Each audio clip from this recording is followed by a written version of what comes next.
Alrighty then. Hey guys. Okay, so sorry I'm a little late tonight.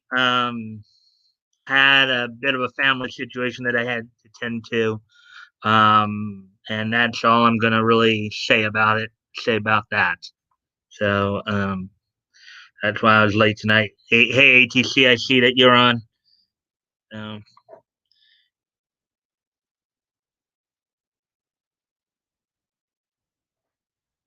um,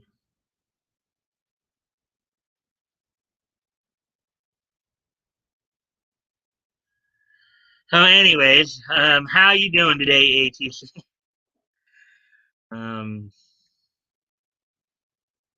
hope all is well with you. I'll give it a few more minutes to see if anybody else shows up here.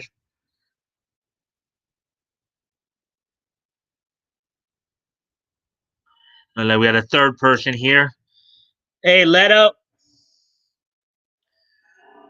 Yeah, I'm getting started. Wow, we're getting people coming right in. Yay! Kind of funny. I'm the one who's a little late tonight, and yet everybody else. Wow! Thank you all for coming in. And if you could like and share the stream to where we can see we can get some more people on here, that'd be appreciated. Sorry, I'm a little late, guys. As I explained just a second ago, did have a family situation come up. That I needed to tend to. So that's why it took me a little longer to get going here. We're pouring in. Yes, you are, Woody. I just hope the subscriptions will start coming back up because I'm now down to 100 now. Yeah, you missed. No, it was a family situation. It was something I couldn't, something that was a little out of my control. So had to take care of something for my family. So um, so wow, we got four people in here now, so that's cool. How did your day go today, guys? Hopefully all went well. Hopefully you guys had a good day today, and were able to get to work and stuff like that. And I'll ask you again if you can like and share the stream. That would really help me out a bit. Get that algorithm up so we can get some more people in here.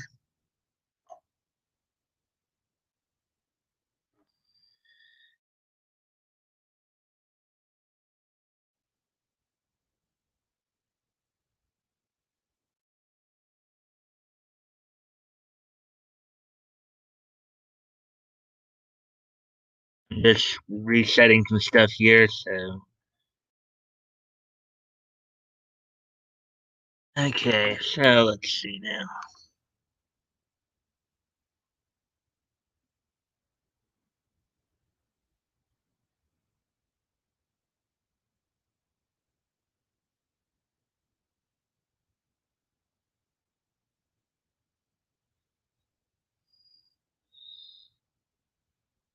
Hmm. Let's see, let out. Good. Streamed a bit because the video I did yesterday, I boomered it with no gameplay and sound level. Yeah, sometimes that kind of stuff happens, right? Um, let's see. So I might actually with at least a few of you in here. Maybe I'll start 5 minute mark here since um And just a reminder, guys, I will be streaming tomorrow night. I know tomorrow night's Thanksgiving night. I know many of you, but probably by the time I come on, you guys should be most likely be done with with your Thanksgiving activities. If you wish to come and hang out with me, I'm going to open up the studio for anybody who wants to join me in the studio, and we'll just niche it up. We'll just talk niche or whatever comes to mind. Whether, of course, it's anime, cartoons, comics, manga, um, or pro wrestling, whatever comes up, we can talk about. So that'll be for tomorrow night. It's kind of a Thanksgiving special where I just open up the studio for you guys. And then on Friday, of course, Bat Goat will be joining me, and we'll be going through March of 1936 in terms of comic book history. So hopefully you guys will be around for those. Um, Excuse me a moment. I gotta go off camera for just a moment here.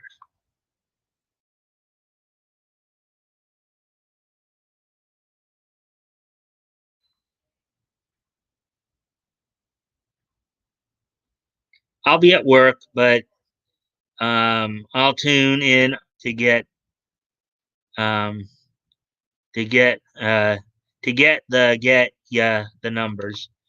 Yeah, I mean I appreciate listening in too and stuff like that. Um, so with that, just waiting a few more minutes here.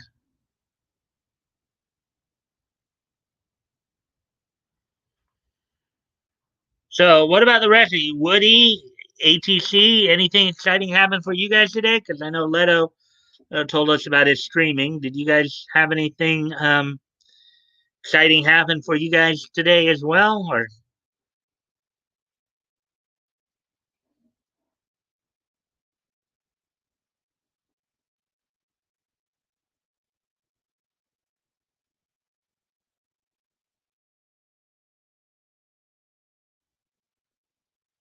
sorry about that. I had to go off camera for a moment there. I can't type today. Yeah. Um, Coming up on 7 minutes. So I guess I can at least go through what I'll be talking about today. So I was able to find 5 stories, the majority of about 3 of them from comic CBR, the other 2 from Bounding into Comics. I think almost all of these are all television related. Another Animaniac story, which I will be leading into.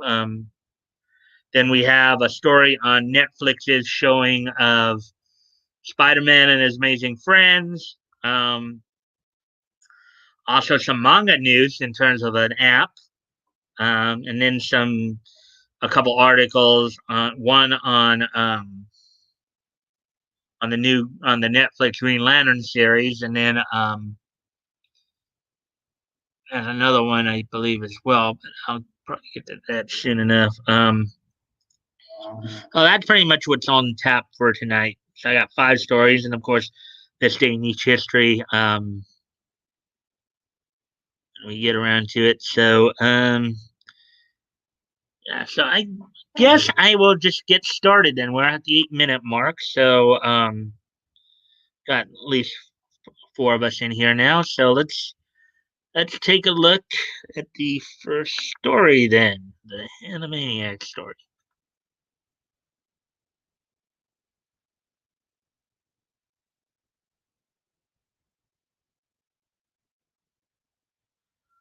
Okay.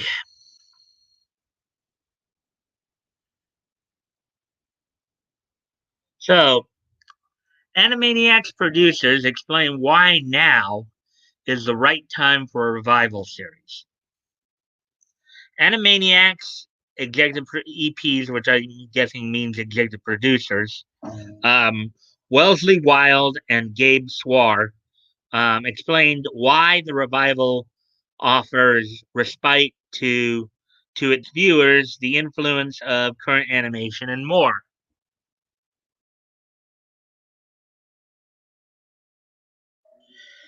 Animaniacs has released Yakko, Wacko, and Dot from the Warner Brothers Water Tower for the first time in 22 years. So I'd say that'd probably be 1998. They were last out. In the Hulu revival series, Warner Brothers and the Warner sister get themselves up to date on the latest current events in order to mercilessly make fun of them.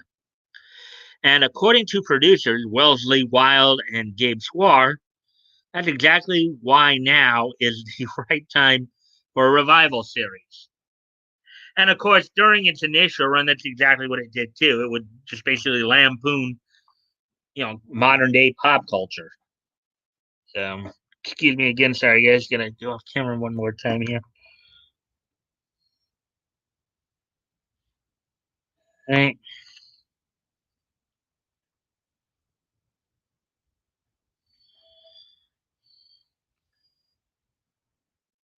Um, Speaking to CBR, Wild and Swar um, explained how the Animaniacs offer respite from a divisive world. They addressed what it was like to write humor during a time when life often seems stranger than fiction, as well as how modern day series like The Amazing World of Gumball influenced the revival. Um, they also revealed Steven Spielberg's direct impact on the animation style, which scenes they're most excited for fans to see and more. And of course, as many of you know, there's been some controversy with over over I guess a meme or joke in regards to Johnny Depp that we went through. We went through that article. I think what was it yesterday or the day before.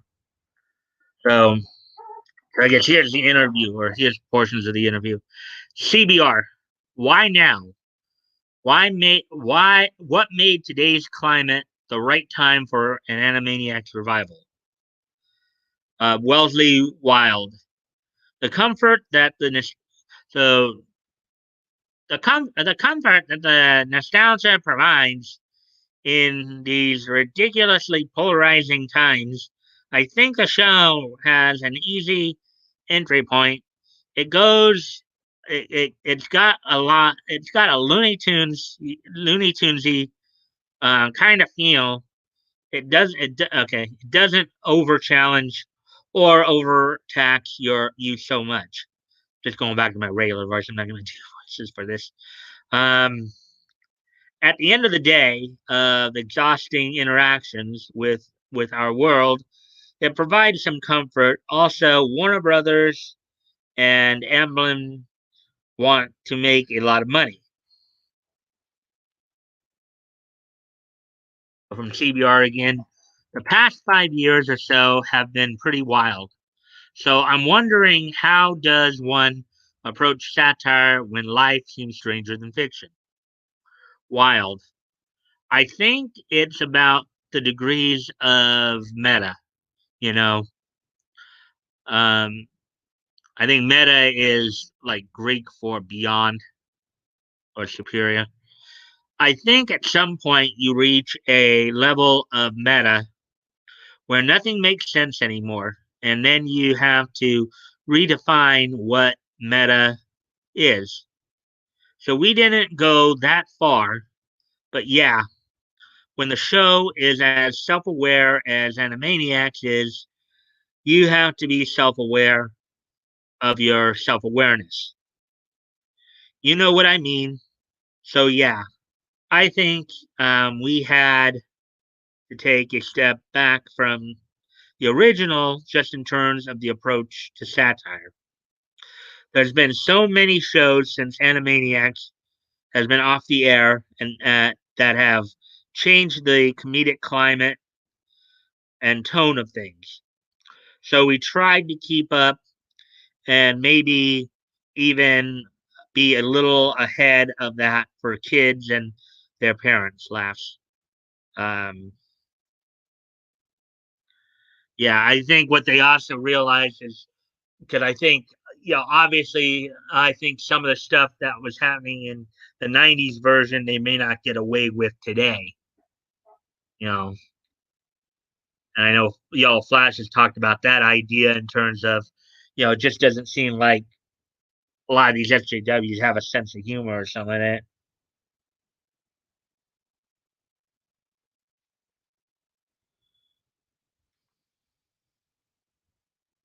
As we move along here, Gabe swore, visually too, it's a good time to bring it back. Just because there's so many new styles that everyone's exposed to.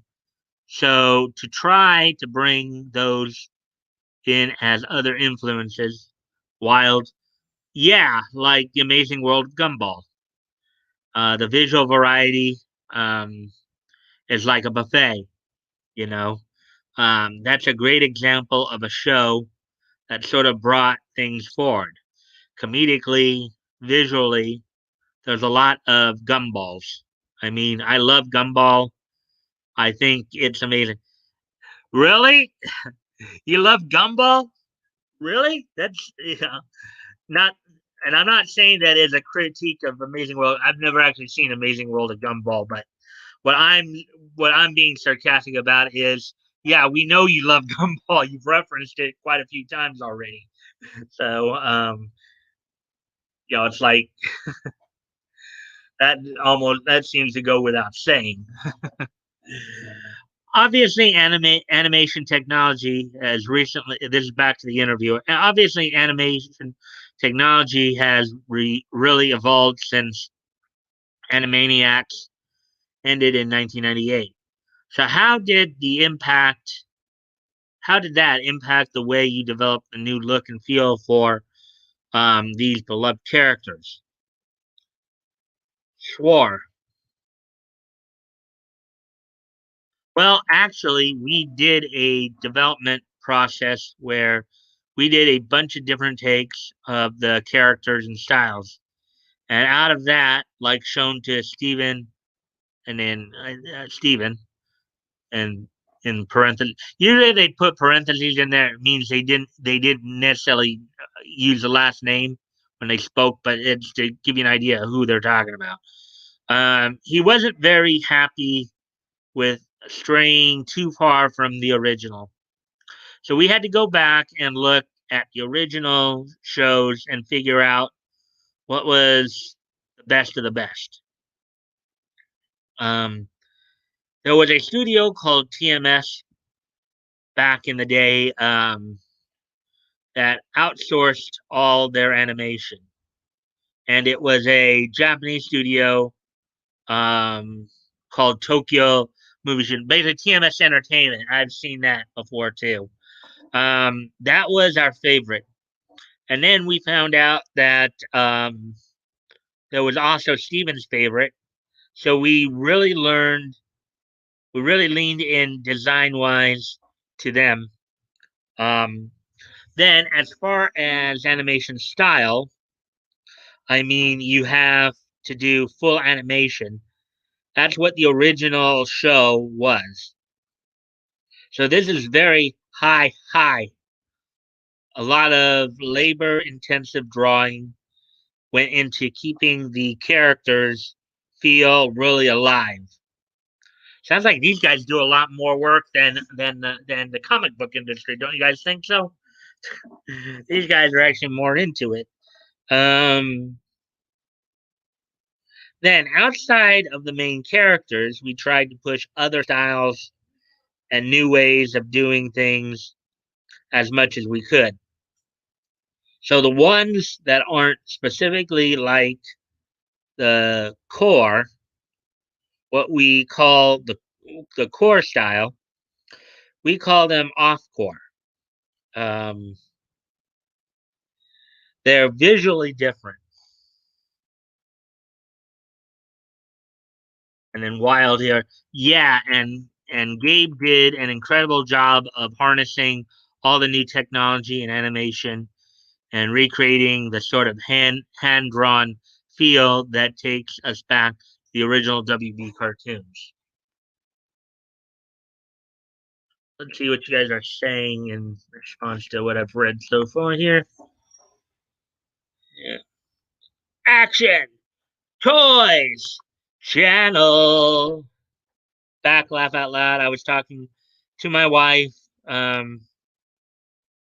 getting gift for children who are unfortunate. We are getting gift for 10. Cool. Ah, that's nice. Just want to help. Sorry for the late greetings, Woody and Leto, but hey there, hope your night and days been good.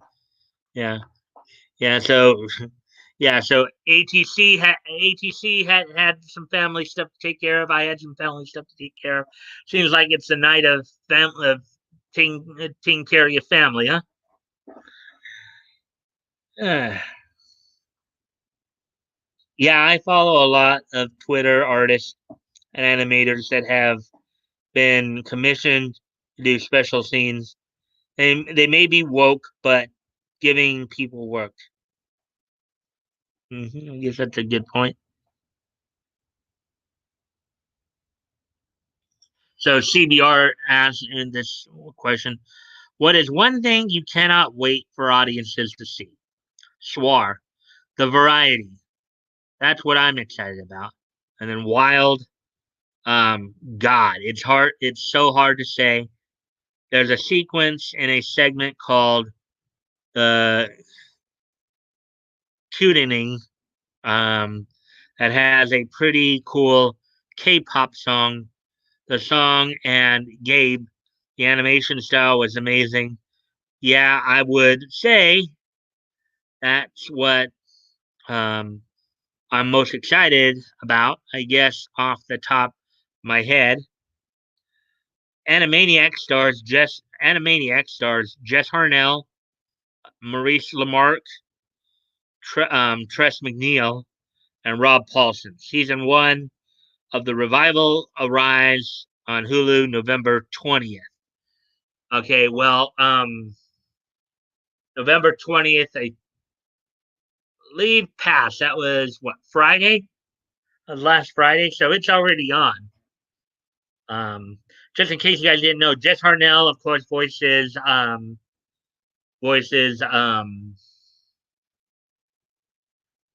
Wacko, I believe. Maurice LaMarche voices the Brain. Tress McNeil, of course, voices Dot, and Rob Paulson voices Pinky and Yakko. So, and that's all for that story. So,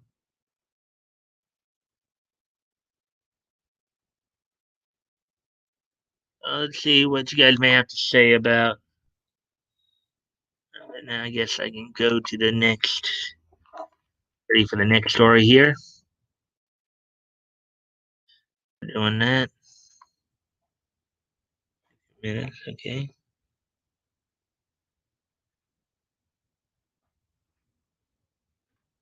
Let's see.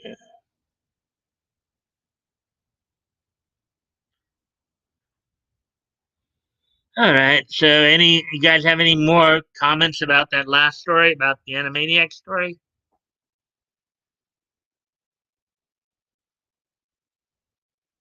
If not, I'll move on to the next one.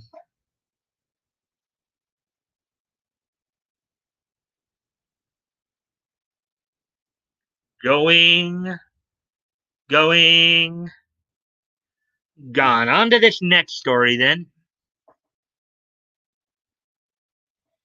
So, okay. Would we have modern superhero films without 90s animation? Superhero films are incredibly popular right now, but many ingredients to their success were first introduced in the Renaissance era of 90s animation, which is true because I know, particularly in the DC universe, you had a number of characters that were introduced into that universe that were introduced there that did eventually end up in the comics, including, of course, Harley Quinn, Renee Montoya, Maggie Sawyer. Um, but I did find out some people might think Dan Turpin was introduced there, but Dan Turpin was already believed to be a character in um, in the DCU as Brooklyn of the Boy Commandos. So anyway, so let's get a little bit further into this article now. And there you have, like right there, you have scenes of Spider-Man and Venom from Spider-Man the animated series. You have Batman and the Joker from Batman the animated series. And you have Wolverine X from the X-Men animated series. And Spider-Man, of course, voiced by Christopher Daniel Barnes. Um, Venom Eddie Brock being voiced by Hank Azaria. Batman is voiced by Kevin Conroy. Mark Hamill is voicing the Joker there, who actually also voiced another kind of crazy villain in Spider-Man the Amazing Series. Mark Hamill was also the voice of Hobgoblin in Spider-Man the Animated Series, as well as being the Joker in Batman the Animated Series. And Wolverine was voiced by Canadian voice actor Cal Dodd. Um, let's get a little further into this story here.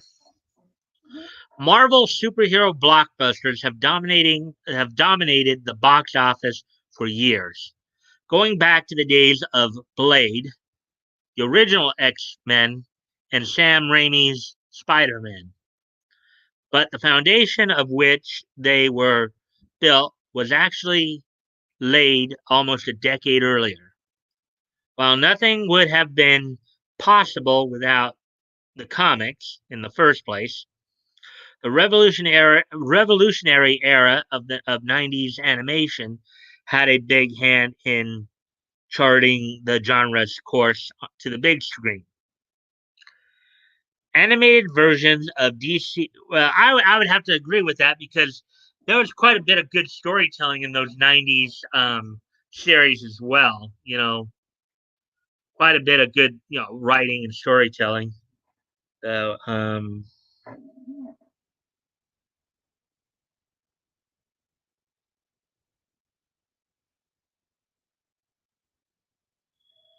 okay, so let's see. Okay.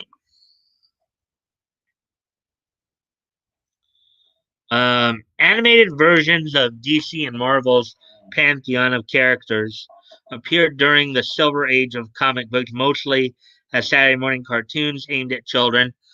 And I'm sure many of us grew up on many of those. I've talked about many of those, including, of course, Super Friends. You had the Filmation DC cartoon. You had, of course, the Grantway Lawrence produced Marvel comic, Marvel superheroes in '66, the Spider-Man series in '67 to '69. Going all the way up through to the '90s stuff. So that we're talking about here. Due to the content being made for kids and featuring heavy censorship, both from the Comics Code Authority and the FCC, the stories came off relatively silly and naive. The Fantastic Four's ridiculous encounter with the Super Skrull in Season 1, Episode 4, and the new Fantastic Four's defeat of Magneto with a wooden gun in Episode 2 illustrate the era's tone to a T. Yeah, but that's what made them. That's also what made those cartoons for their time cool too. Um, in addition, shows almost never adapted comic book storylines, an almost standard practice today that is often taken for granted. For instance, Spider-Man and his Amazing Friends was based on a friendship between Spider-Man, Iceman, and Firestar, which is true. Um, we kind of went through an article about them, a few days ago or last week, I believe, um, where one guy was kind of suggesting that it was the horniest cartoon he'd ever watched. You guys remember that story? Um, which had little basis in any existing comics. Meanwhile, the Super Friends Dark Side was at times more focused on impressing Wonder Woman than he was at dominating the universe. Again, yes, and when you are targeting kids, that is a good plot point because it's kind of like usually younger kids, like younger than obviously 10 and younger, are gonna say, "Ew, cooties." So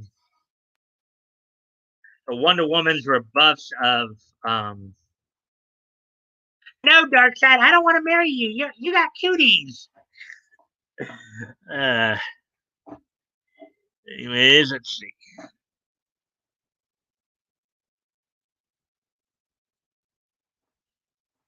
Laugh out loud. Remember that wooden gun? Magneto wouldn't stand a chance in HE double hockey sticks with all these plastic 3D printed guns. Laugh out loud. Yeah, no metal to. Well, we saw that in the X-Men animated series and X-Men Evolution. People would would do that. So excuse me a moment. I got to go off camera for a moment again.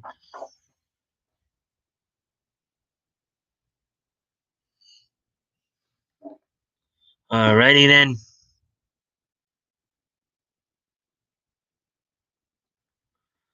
So back to this then. So this right here is a picture of the first Super Friends series back in '73. I'm currently rewatching this as part of my afternoon Toonami block. So this was one of those that started on Saturday mornings. Um, from from left to right, there you have Wonder Dog, Aquaman, Robin, Batman, Superman, Wonder Woman, Wendy, and Marvin. And again, Wendy, Marvin, and Wonder Dog were not originally not part of the DCU.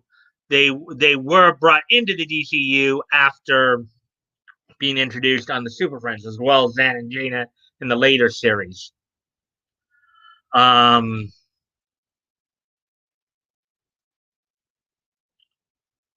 Also, in the '70s, there was a Super Friends comic book, believe it or not. So, anyways, moving on with the story here.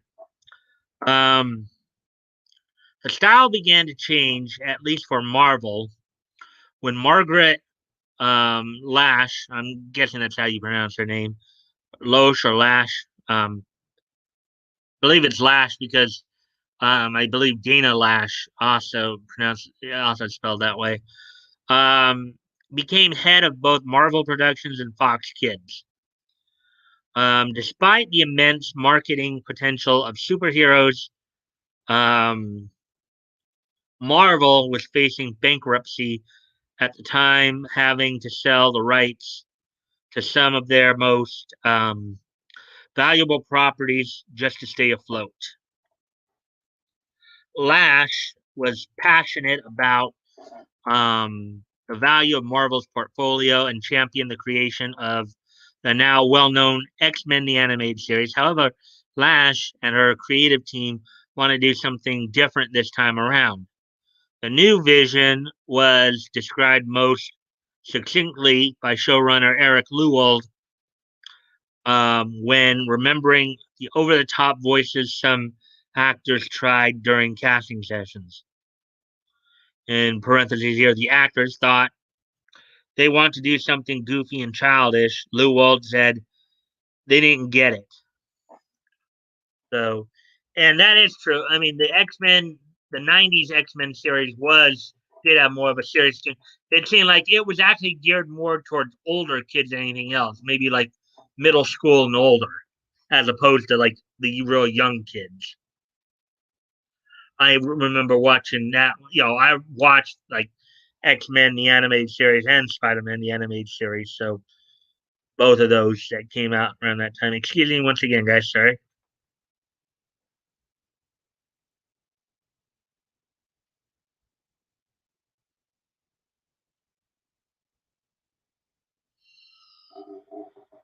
Let's see.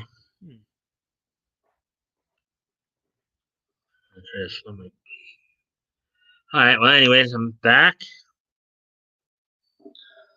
The idea was to make the narrative more serious and um, thematically complex, crafting multi-episode storylines to honor existing comic book art, such as Days of Future Past and Dark Phoenix. Yes, those arcs and sagas were very good. '90s story writing was very good on a lot of these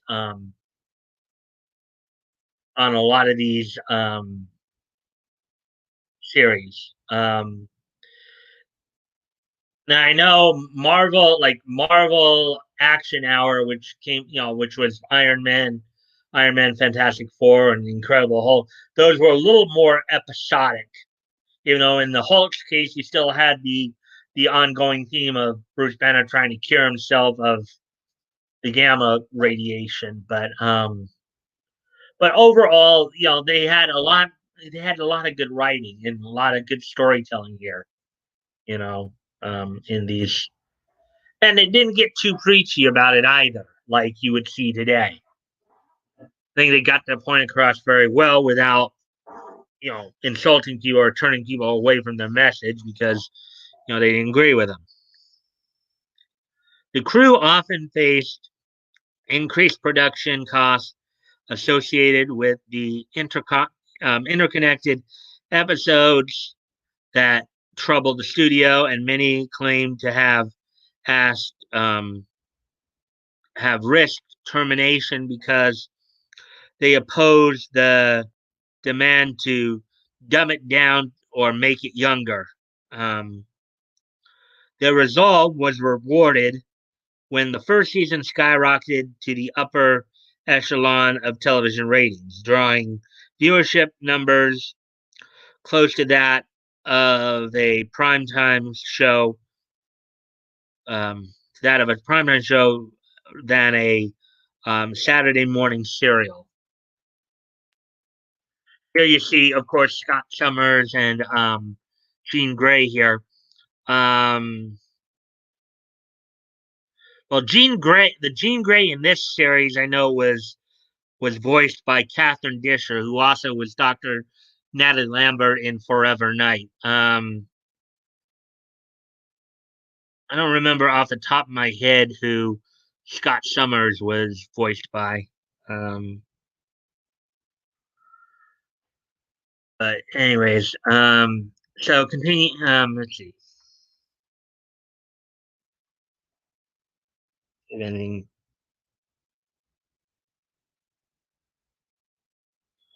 okay, nothing new there on the comment side. So we'll continue on with the story here.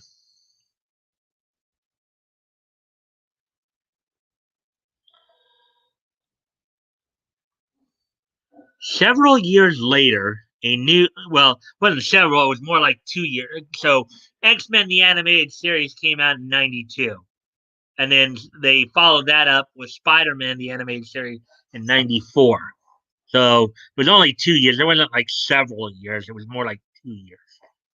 The new Spider-Man series would also premiere to rave reviews. And again, good storytelling with, focusing on arcs from the comics. Um, so let's see, continuing the practice of drawing from the comic source material and constructing overarching storylines, such as Spider Wars, and Secret Wars were pretty good arcs when they were shown animated. On top of introducing the web slinger to a whole new generation of fans, show also relied on now common cross franchise appearances featuring everyone from Daredevil and Doctor Strange to Red Skull and Doctor Doom, as well as one of Stan Lee's first on-screen cameos in a Marvel property. That was like in the final episode of the series. Now get this too. For those who might have watched Spider-Man the animated series and saw the Secret Wars and Spider Wars arcs. Actually, she was even in earlier, preparing Spider-Man for those arcs. But Madam Web, the lady who played Madam Web, she was voiced by Stan Lee's wife, Joan. Joan Lee voiced Madam Web in that series. Joan Lee, who is Stan Lee's wife. Don't know if you guys knew that or not, but that was a pretty interesting thing, you know. Let's see what you guys might be. See if you guys are saying anything about that part. No, it looks like you're not. At least not yet, I guess.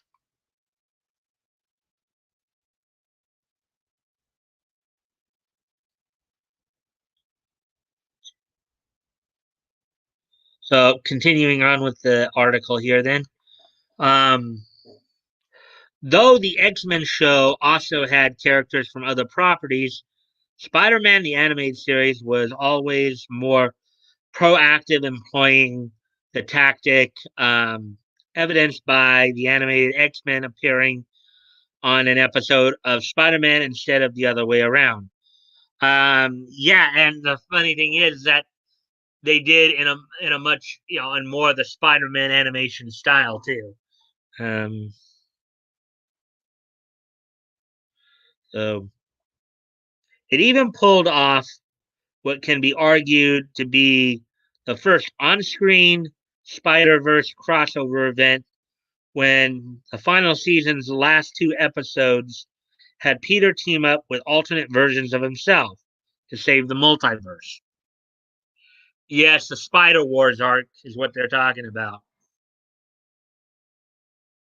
You saw all the different. You saw Spider-Man from "quote unquote" main universe, but then you also saw Spider-Man from the Utopia universe, where he's all like full on metal. You had Octo Spider. You had the Spider-Man who never did get over his mutation disease. You even had. I guess you could argue you had Christopher Daniel Barnes in a spider costume in it as well. The powerless Spidey, basically. Uh,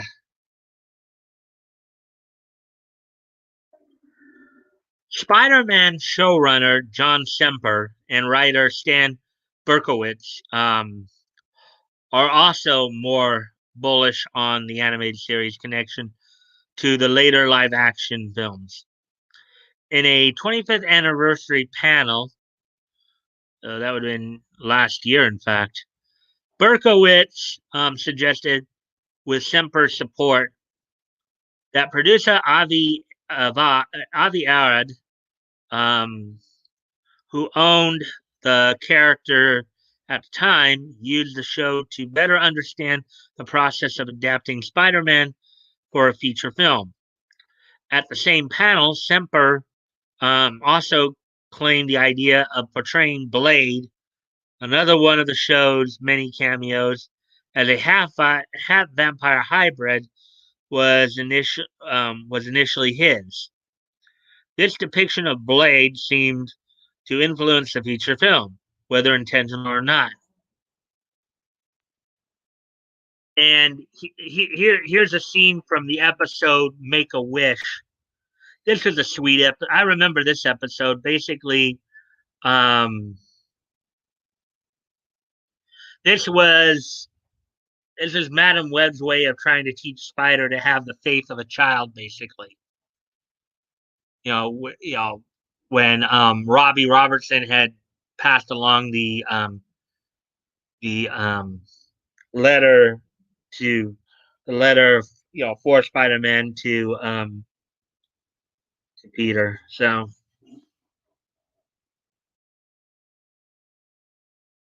DC may have experienced a revolution in animation, but the links between their feature films and their animated series are much more complicated. For one, both Superman and Batman had already found cinematic success in previous decades, meaning future filmmakers relied more on prior films and animation, which is true because um, there was, of course, the Superman movie that came out in the late '70s, live action that starred Christopher Reeve. Um, that spanned, I think, four or five movies. And then Batman had a movie back, Batman had a movie back in '66 that I think would served as kind of a pilot to the television series, or maybe the other way around. I don't know. Um, yeah, um, so they actually did have plus plus back in the '40s, of course, both Superman and Batman had they both had radio serials, Serial, not to be confused with the type of cereal you eat. I'm talking about when I say cereal, I mean series basically, like basically a radio series or a radio serial. You've heard me use that term in talking about some of the anthological comics stories as well. Um,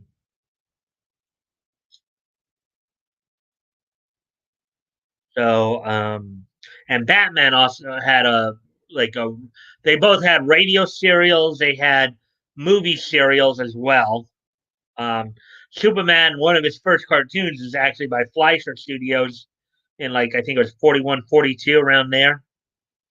Some of you may have seen that when it was rerun on Boomerang like about 10, 15 years ago.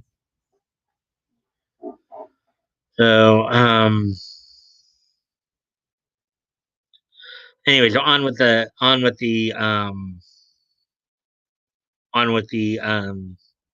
article here. The DC shows were also much better funded thanks to backing from Warner Brothers, suggesting studio executives were already comfortable with a mature style and did not need to be convinced. There was definitely some influence that carried over, especially considering Harley Quinn now has her own movie, yeah, which is true. Debuting in, and I talked about this at the very beginning of this article too. Had a number of characters that were actually introduced in the animated series um, that did make their way to the main DCU. Harley Quinn being one of them, along with like Renee Montoya, Maggie Sawyer, among others. So, debuting in Batman the Animated Series. But 90s animation didn't seem to shift the paradigm for DC quite as much as it did for Marvel.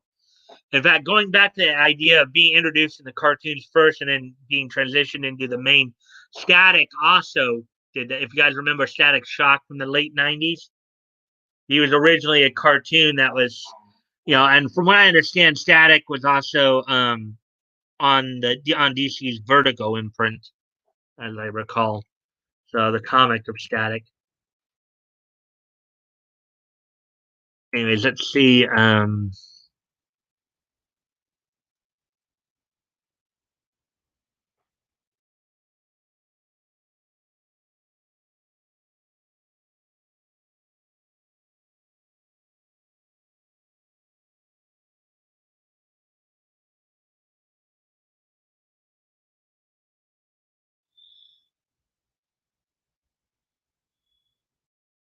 Since we read that part already.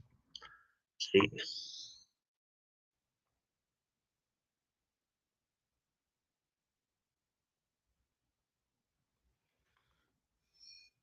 I knew that. I thought the different Spider-Man was cool.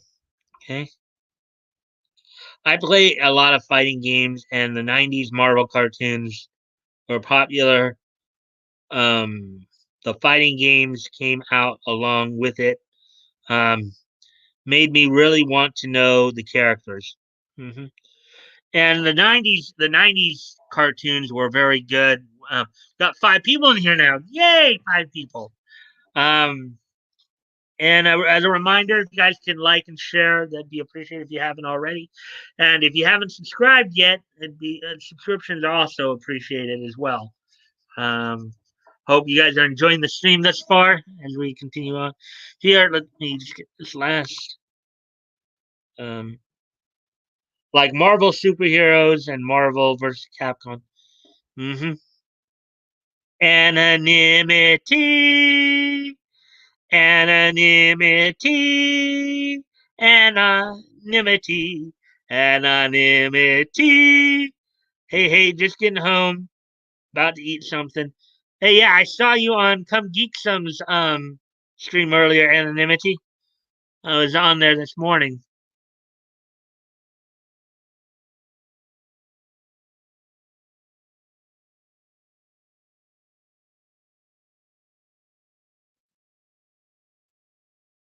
Yeah, so we got up to 6 now. we're missing a lot of our regulars. Well, Batgoat I know comes in a little late on Wednesdays because he does trivia night. Woody I know is here, but let's see, some of the guys who haven't been on as much include Gelf. Well, Dave Mark said he might not because he's working two jobs, unknown existence. Hopefully we can get him back here. Hey, Anon,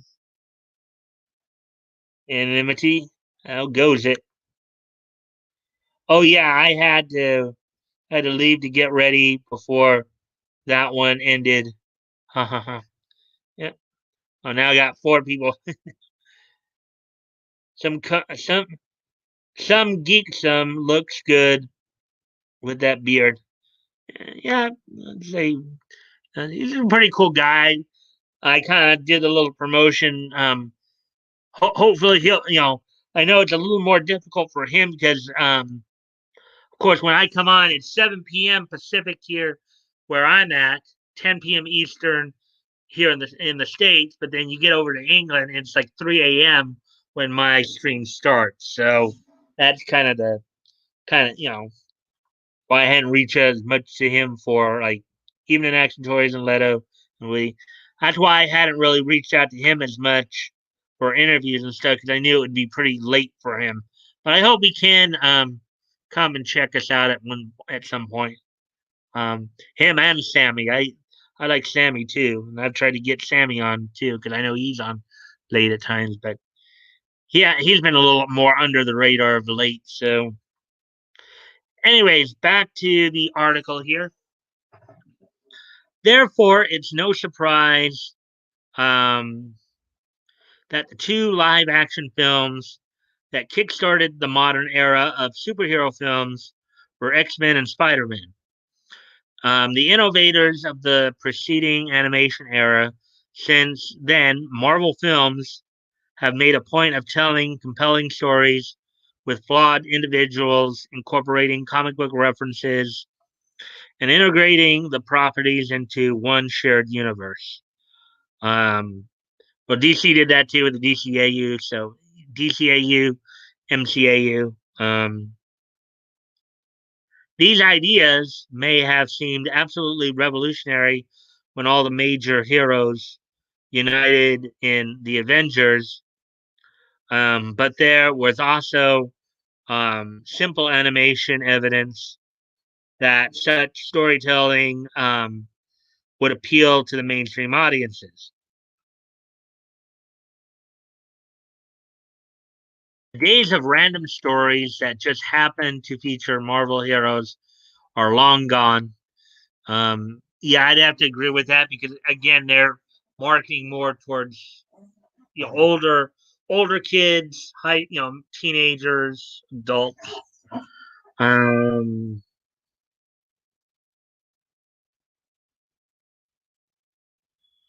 let's see. The days of okay, so we read that part. Replaced by a much finer and more satisfying approach. The origin of this shift can be found in the willingness of comic writers to explore darker themes, but without a crew showing it was possible to translate those stories to the screen, there is a high chance the genre may have taken a much longer time to be considered serious enough to warrant major funding. Fans will undoubtedly carry these shows in their hearts as sources of nostalgia, but they also represent a major stride for how superheroes are perceived on screen. Let's keep reading here. I wonder if there's more to. Guess not. I'm trying to click. Okay, I guess they keep reading. Maybe just going to another article. I guess so. That's I guess the end of that article. Let's see. Where are we at now? Oh, we're already at 54 minutes here. Woo! I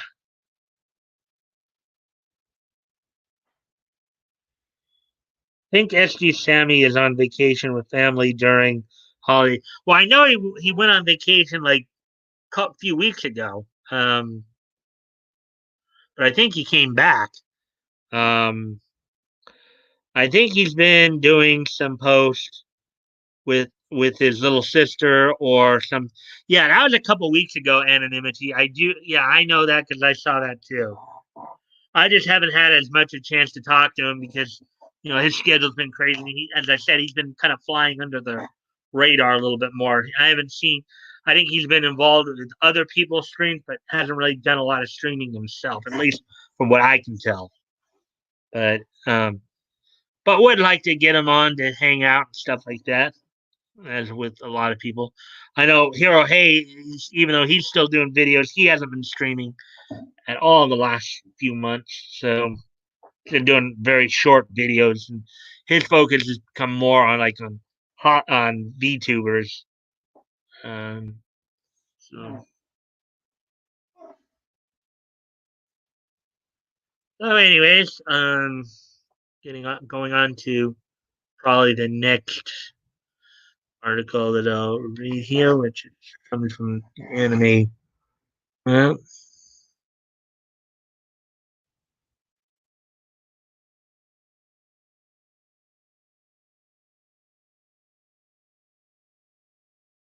and the next story is going to be next story is going to be one of the rare times I'm actually talking about manga. You know, again, I don't read a whole lot of manga myself, but I will cover it as much as I can.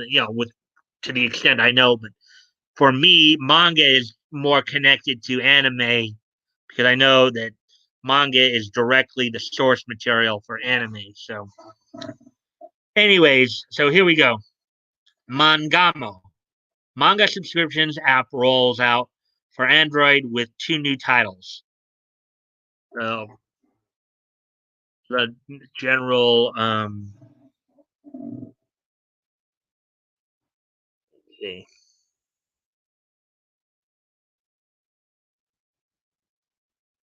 That Nana show is so damn bad.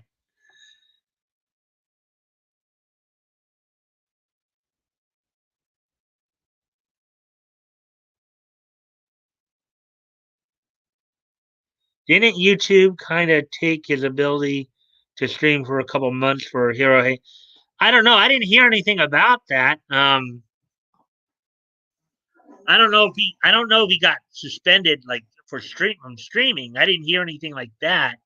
I know he's had some issues with them in the past, but but it's been longer than 2 months. It's been like 4 or 5 months since he. I mean, he streamed maybe once or twice here or there, but for the most part, it's been more like for the last 4 or 5 months, he hasn't really been streaming.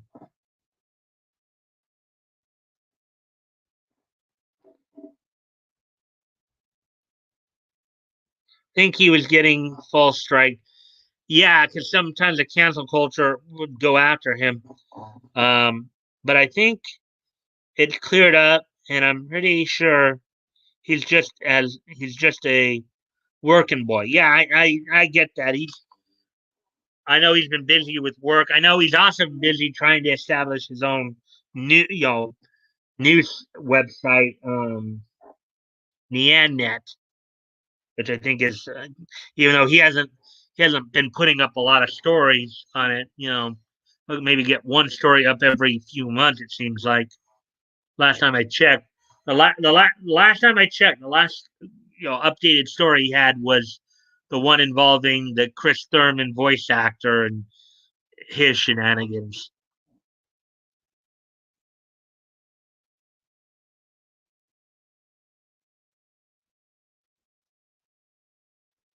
Yeah. Yep. So, anyways, we're gonna move on to this next story here. We're coming up on the 1 hour. We're like coming up on 1 hour here. I guess I gotta try to move this along a little bit now. Mangamo manga subscriptions app rolls out for Android with two new titles. Global manga subscription service Mangamo um, has just rolled out for Android, along with launching two new titles and releasing investment news. A picture of all that. Mangamo, the first mobile manga subscription app, has just been rolled out for Android users around the world. The service first launched in April for iOS and iPhone and iPad only, offering subscribers unlimited ad-free access to a large catalog of manga titles in English from major publishers, including Kodansha, as well as smaller creators. The app is now available for Android through the Google Play Store, as well as the Apple App Store for iOS users, um, and is offering a 30-day free trial for new users for either. In addition, Mangamo um, has launched two new titles from publisher Sozo Comics and creators DLE and Sohoko Yamazaki. One is the most Sundari boss in history, with art by Tomokichi, with reimagines which reimagines some of history's most famous female figures through a Sundari lens. Hot-headed characters who soften over the course of the story. The other, the warrior demigods, champions of Sparta, follows the struggles of an ancient Greek warrior named Pausanias um, against the Persian Empire. Pausanias is the nephew of King Leonidas the First of Frank Millen's 300 fame. 300, as I recall, is a comic that Frank Miller wrote.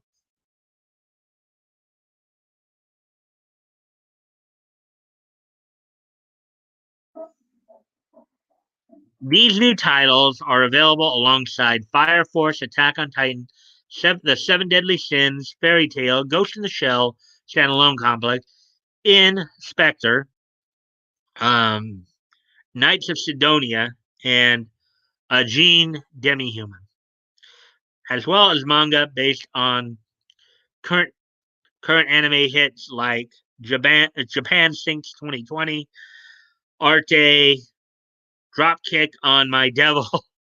That sounds like a funny one. And Somali and the Forest Spirit. Mangamo's November featured titles include Immortal Undertaker, Department of Demon Resources, DDR, Devil Chi, Attack on Titan Before the Fall, and Laughing Under the Clouds, plus two of its spin offs, Laughing in the Fog and Laughing in Purgatory. Yeah, that would be that'd be an interesting place to find yourself laughing in purgatory.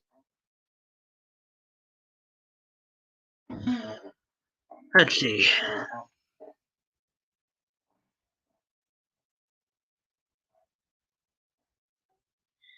Yeah, his channel is growing fast. Good for him. That's fine. I don't need that. I'll stick to my paperback. I love how there is a bleach ad over in the corner. Hmm. Right. I have a clickbait 10 years old. Ha ha ha, true little ha ha ha. Eh,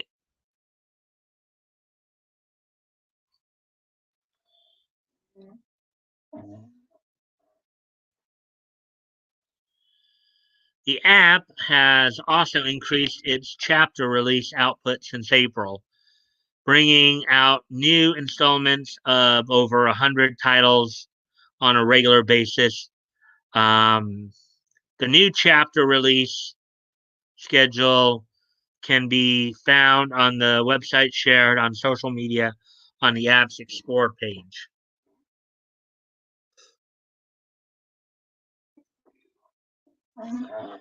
This spate of back-to-back announcements coincides with a recently completed round of investment in the service from Sony's Innovation Fund and Japanese digital marketing and media company, the Septemi Group. Among others, Mangamo is ushering in a new frontier in digital manga that makes it as widely available and easily bingeable as anime for fans everywhere, said Gen Tsuchikawa, um, Chief Investment Manager, Sony Innovation Fund. This investment signifies our confidence and excitement in Mangamo's role in the growing global manga market and the possibilities for the new influential consumer touchpoint of entertainment IP. Mangamo is available for iOS on iPhone and iPad on the Apple App Store and for Android on the Google Play Store. And that looks like that's the end of that article. So we'll get set to do two more there.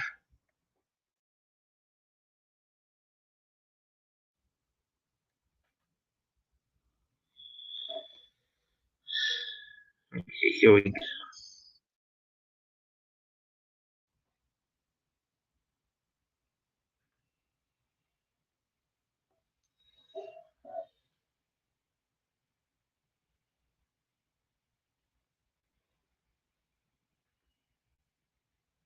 I have the Shonen Jump app on my phone, but I haven't really used it.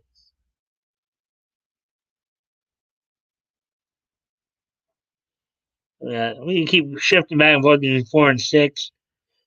Yeah, we're 6 now, so that's cool. Um, yeah, so I hope everybody's enjoying the stream so far. Um,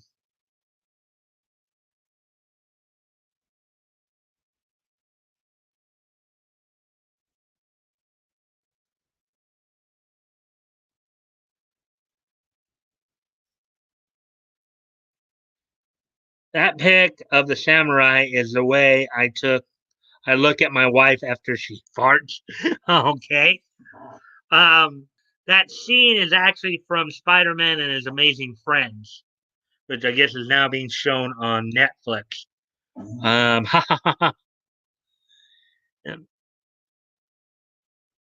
um,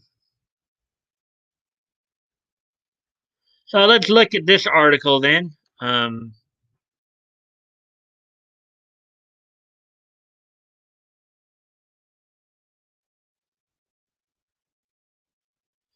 Look at this article then. Disney Plus adds disclaimer to episode. Okay, it's on Disney Plus, not Netflix. Sorry. Disclaimer to episode of Spider-Man and His Amazing Friends, apologizing for negative depictions of Japanese characters. Now, guys, mind you, this cartoon was made back in the early 80s. And I don't think nobody really took any offense of it back then. But now, of course, in cancel offense culture, now all of a sudden we have to take offense by it. Or we have to expect them to take offense by it. So, go figure.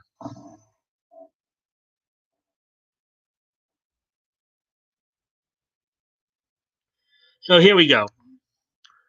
Disney Plus has added a disclaimer to an episode of Spider-Man and His Amazing Friends, apologizing for its negative depictions of Japanese characters and reaffirming the company's commitment to inclusivity,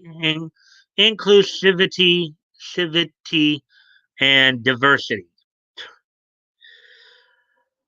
Okay. And what you have right there is you have Sunfire, who is a mutant from Marvel Comics. Sunfire on the far left there with Firestar. They basically both have the same kind of, like nuclear heat power.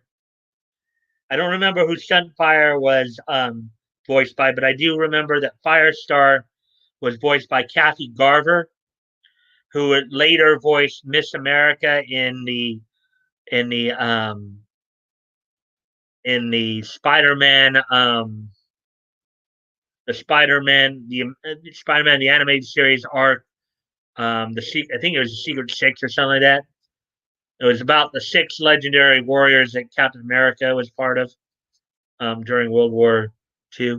Spider-Man there, who was voiced by Dan Gilvezan, who also voiced Bumblebee in Transformers G1 cartoons, and then Iceman was voiced by the legendary Frank Welker, who was just well known throughout, you know, who I think is still going today. So, anyways, excuse me a moment while I go off camera here.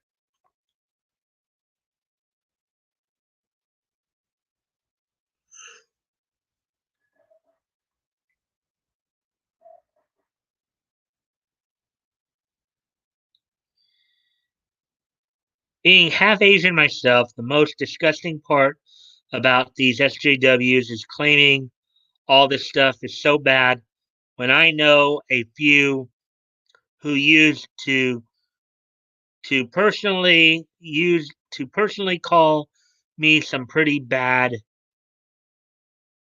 names. Um,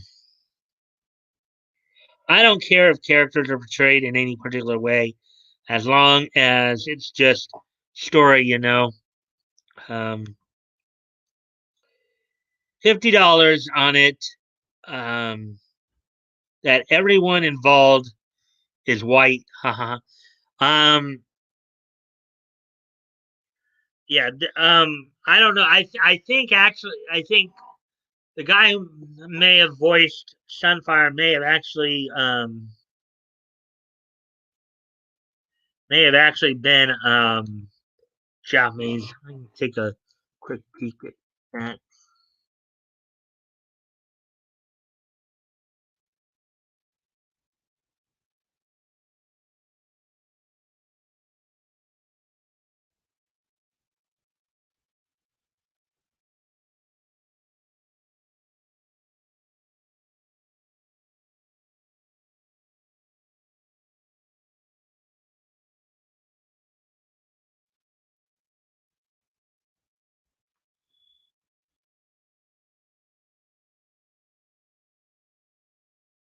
I'm just looking something up, guys. So if I'm not talking for a couple minutes, I'm just trying to find something here.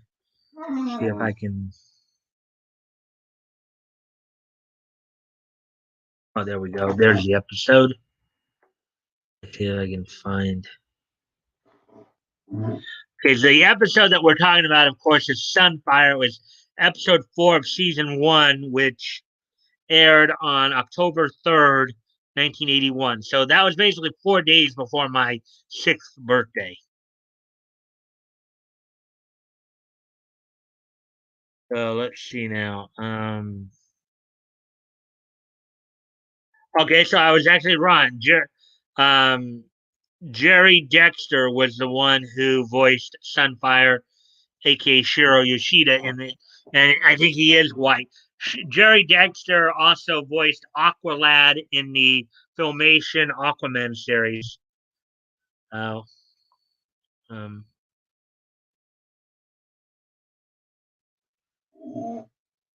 yeah.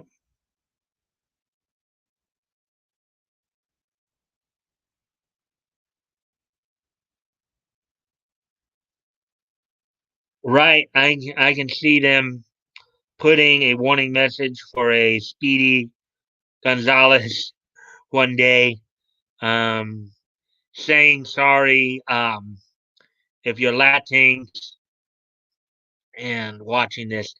Yeah, I mean, yeah, and we talked about, yeah. If you guys remember, when I read that Chico Chaco story, we talked about that too. How some of them might get offended by that. Not the show involved in the apology. Oh, okay. Ah, that's sweet. Laugh out loud. Latinx. Ha ha ha. Well, that's how I look at it. That's how I'd pronounce it, Latins.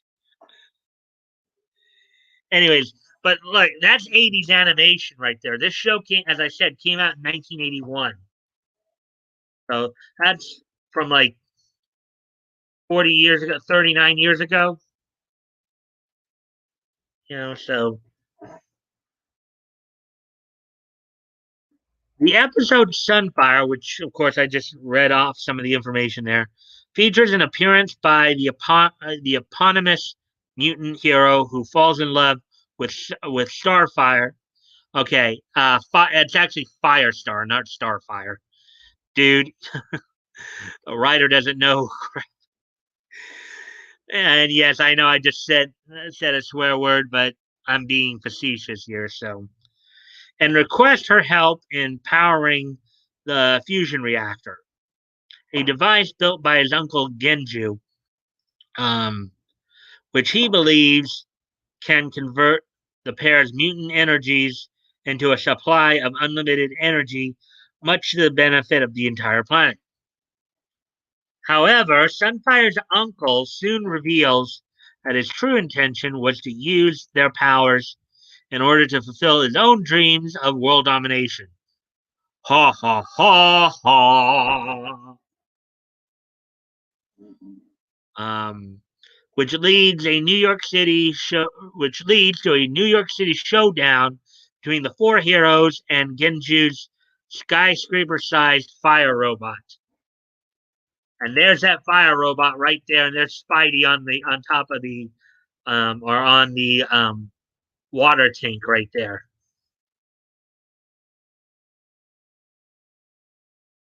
The resulting battle ends in a victory for the heroes with Starfire, Firestar. Um, oh, I guess they're supposed to mean Sunfire, maybe Sunfire apprehending Genju, but heartbreak for Firestar, as he announces that he must return to Japan to ensure his uncle receives the best mental health care possible, to which the two share one final kiss before the episode ends.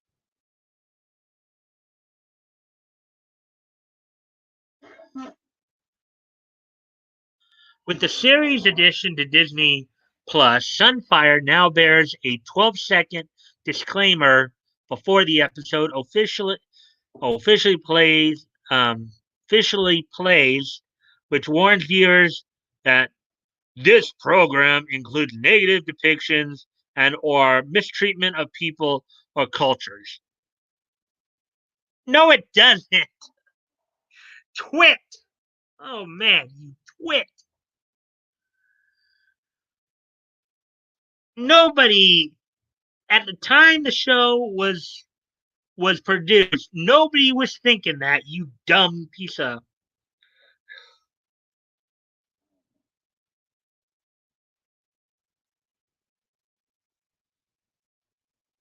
Hey.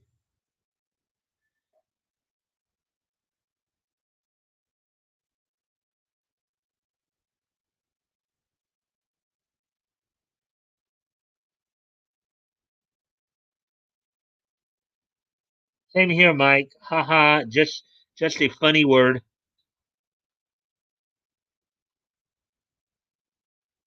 Writer simping for Starfire. Okay, yeah.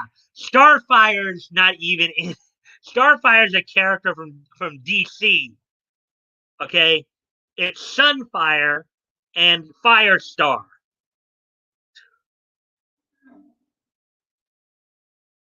Dude should at least try to know what he's talking about there. I can't wait till in 10 years people look back at this. Yeah, I wonder if when they look back at this crap, they'll have a epitome of just how stupid this stuff sounds. Of course, in 10 years I'll be like 55. So, and actually those stereotypes were correct. There's old English Japanese sounding people and people who use new English style Japanese. Wow, we got 7 people in here now. Yay, 7 people. Yay for 7 people in the chat or in the on the stream here. Um, but as a reminder, if you guys like this content, I please ask that you like and share so we can see get some more people in here. That'd be appreciated. Um,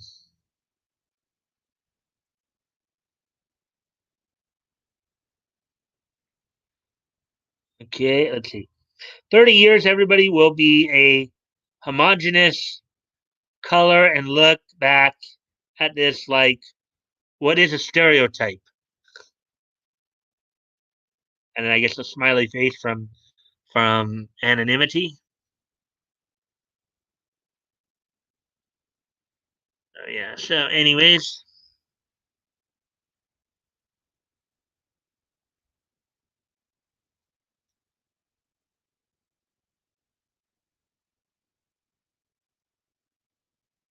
based solely on the fact that Sunfire, you know, I know it says Starfire there, but I'm reading it correctly. Sunfire and Genju were portrayed as speaking with stereotypical sounding Japanese accents. Well, because they're from Japan, you dope. And I get I can't be too upset at the writer here. When I say you dope, I mean the people who decided to put the disclaimer on. And notes that these stereotypes were wrong then and are wrong now.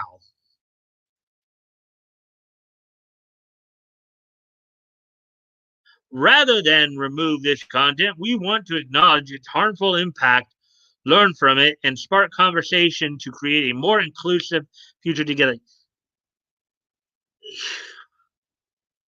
Dude, you're an idiot. And the guy I'm talking about who's the idiot is the guy who decided to write that. Or not the article, not writing the article, but the guy who wrote the disclaimer. Company affirms in the disclaimer Disney is committed to creating stories with inspirational and aspirational themes that reflect the rich diversity of the human experience around the globe. To learn more about how stories have impacted society, visit, yeah, up yours, Disney. Let's all say that together. Ready? One, two, three. Up yours, Disney.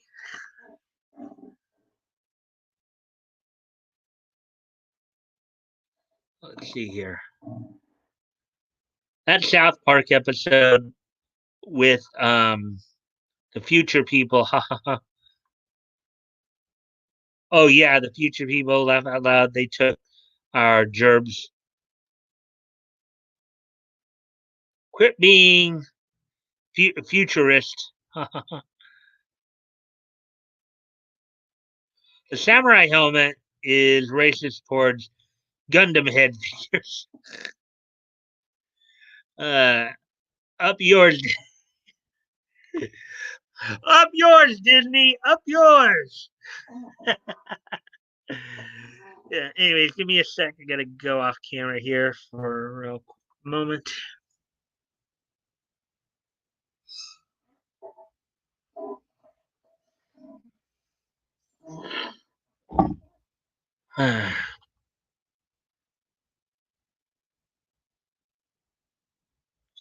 Okay, so let's continue on here.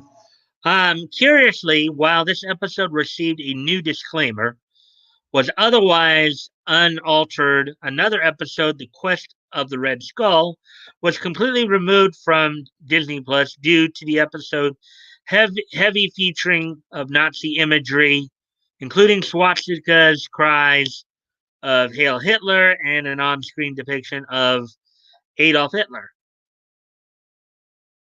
Of course it did.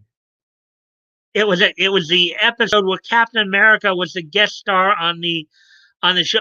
Captain America and Red Skull were originally done during World War II times.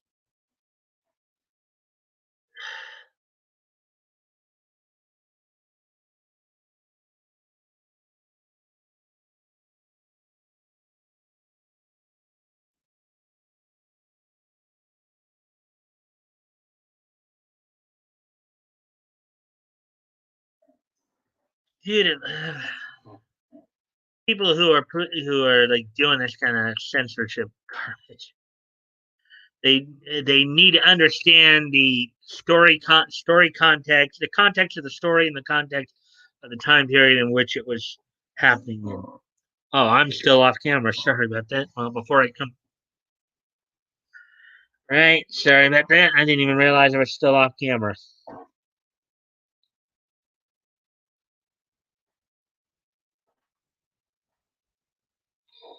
Gundam lives matter. Yeah. Boomer, your camera not on. Yeah, I know. I just saw that and I just fixed it, but I gotta go camera again. Sorry.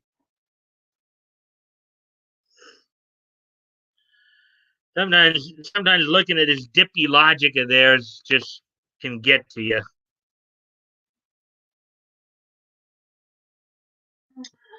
Spider-Man and His Amazing Friends is currently available to stream in full, minus the aforementioned Red Skull adventure on Disney Plus.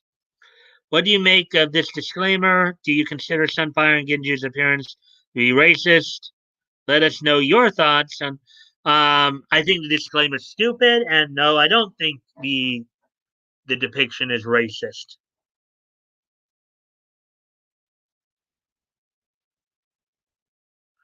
And what can we say to Disney again? Up yours, Disney.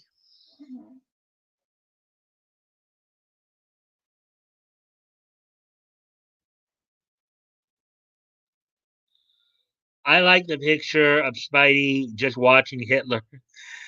Can take that out of context. Well, why were they watching the film of Hitler though? Was for all we know, it could have been to study up on him to where they know more more about what about his evil. So ha ha ha ha. Well, Disney lost over 70 million so far. Good, good. Yeah, you know what they say, anonymity. Get woke, go broke. So, with that being said, there's one last story to get to here, and I know we're coming up on the hour and a half mark. It looks like. See, yeah, we're about a couple minutes shy of the hour and a half mark. So, um,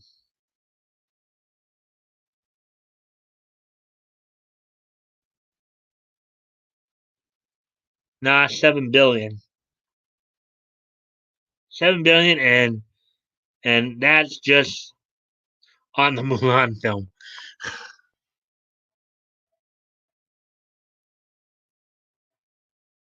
Up yours, Disney. Anyways, okay, so moving on to the last main story of the night here.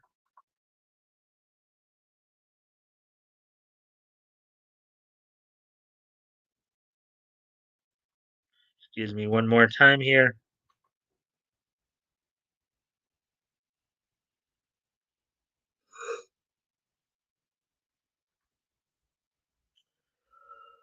All right, so one last main story, and then of course we'll start wrapping it up.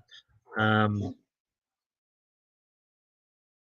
so here's the story: alleged leaks reveal Guy Gardner, um, Alan Scott, and new black female to lead woke Green Lantern HBO Max series.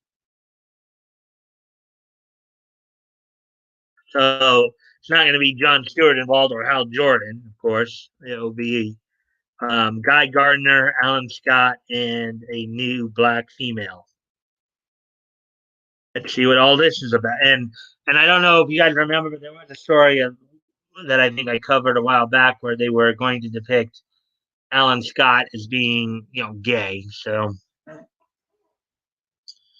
a new rumor claims that not only will HBO Max's upcoming Green Lantern series feature a new ring slinger as one of three series leads alongside classic Lanterns Alan Scott and Guy Gardner, but that the series will also place a heavy emphasis on woke storytelling. Oh, goody. Yeah, let's flush money down the toilet. That tells me, hey, we love flushing money down the toilet. We love using money as toilet paper.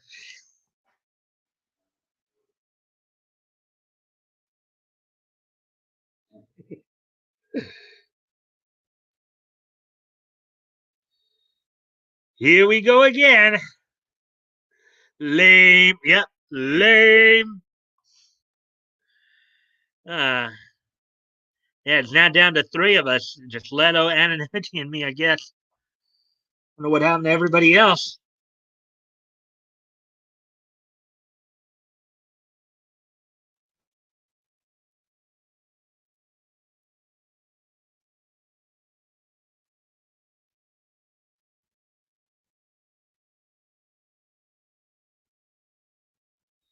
Let's continue reading here.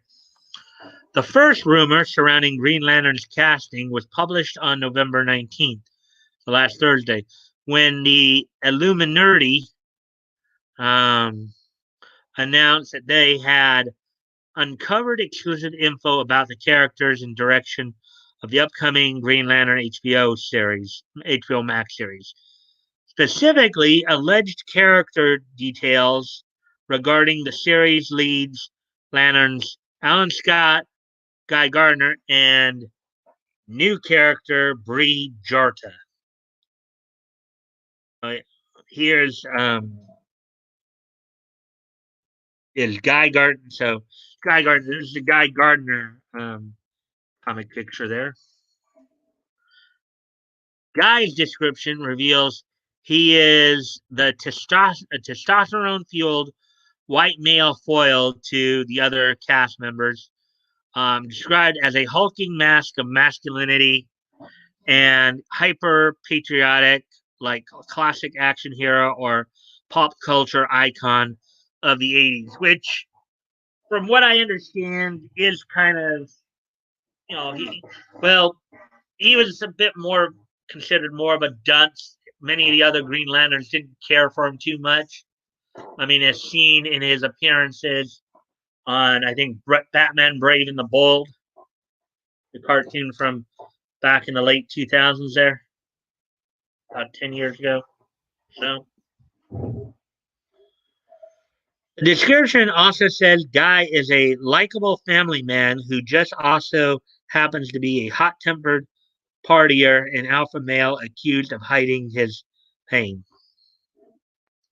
And then the um, quote here in the description: Guy Gardner, white male, 30s, a hulking mask of masculinity, as rendered in the comics. Guy is a personification of the hyper patriotism found in the 1980s that birthed Hulk Hogan and Rambo. However, Guy is still likable. He might act foolish, but he is not a fool. Guy loves his daughter and wife with all his hard partying, fast driving, hot tempered heat. But like many alpha males, there is a deep undercurrent of pain driving it all. You know what I think, based on that description? You know who they're going to probably try to turn Guy Gardner into? My feeling is it sounds like they're trying to turn Guy Gardner into Archie Bunker. You guys remember Archie? I don't know. Woody would obviously remember Archie Bunker from All in the Family and Archie Bunker's place, but Leto and Amity, I don't know if you guys have heard of All in the Family because it was a TV show from back in the 70s and syndication.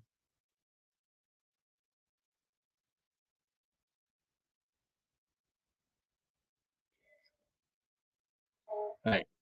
More character development and story progression traded for fake diversity. I mean, how many times can you fail?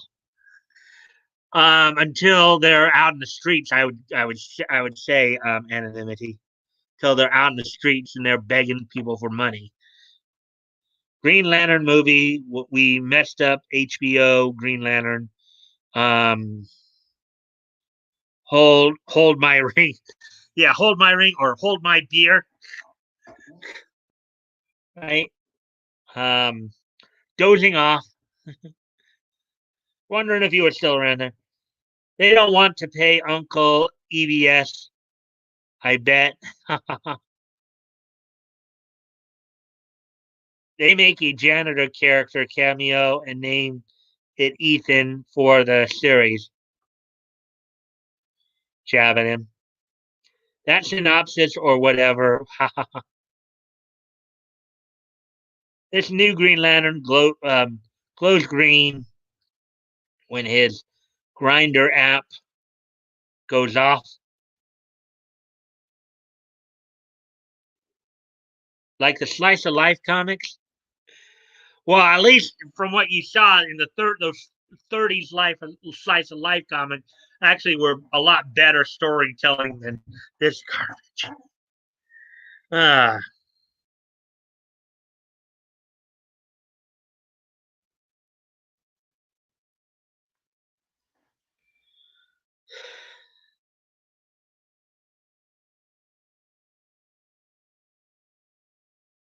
Alan Scott's breakdown makes it clear he is gay, as previously reported, and that the show will try to capture the specific image of his Golden Age incarnation, but only as a narrative device with which to explore his internal struggle with his hidden sexuality. Yeah. Alan Scott, white male, 28 years old. From the outside, Alan is a model of early 1940s, the image of a G-man. For those of you who don't know that term, G-man means government man, basically. In other words, somebody who like works for the government or works like FBI or something like that. When I have a chance to read more of Steve Carson's features, you'll be seeing that term more. Um, Alan is handsome, clean shaven, and well dressed without a haircut out of place. Without hair out of place. He has spent his young life trying to personify truth, justice, and the American way. Is already a household name in LA and is seen as a hero thanks to positive press coverage. However, for all of Alan's honesty, there is one huge lie that follows him. He is a gay man, a fact that in his era could cost him his job and even his life. Of course, this is something they totally cooked up because what I can tell you guys, and again we'll see it later in the comics retrospective when we get to that point. But Alan Scott was always depicted prior to these clowns getting a hold of it. He was always depicted as a straight male. In fact, he ended up marrying one of his arch enemies, Harlequin, aka Molly Bain. So, yeah, okay. Bree Jarta.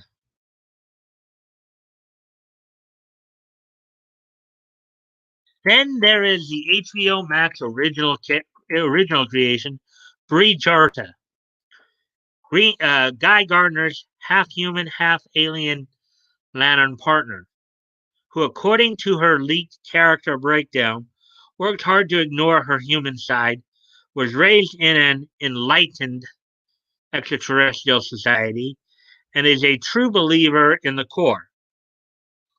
Just as they play up Alan Scott's orientation, the series will do the same with Bree Jarta and her skin color, as the half human and half alien, as previously reported, will disguise herself as a woman of color while on Earth. Bree Jarta, black, female, 30s. Few lanterns take their commitment to the core and its purpose more seriously than Bree. Bree is half human, and it's the half she works hard to forget. Bree has an alien mother and a human father. However, she was raised on a more enlightened planet with an advanced society. Bree outworked her peers and I think that's supposed to be earn, not earner. Earner her ring, only to find herself partnered with Guy Gardner. Yeah, this is another jab at, of course. This is probably another jab at the white people. Of course, this is saying that another culture is just so much more enlightened, and it is another jab at I think white people. You know, I think you guys might agree with that.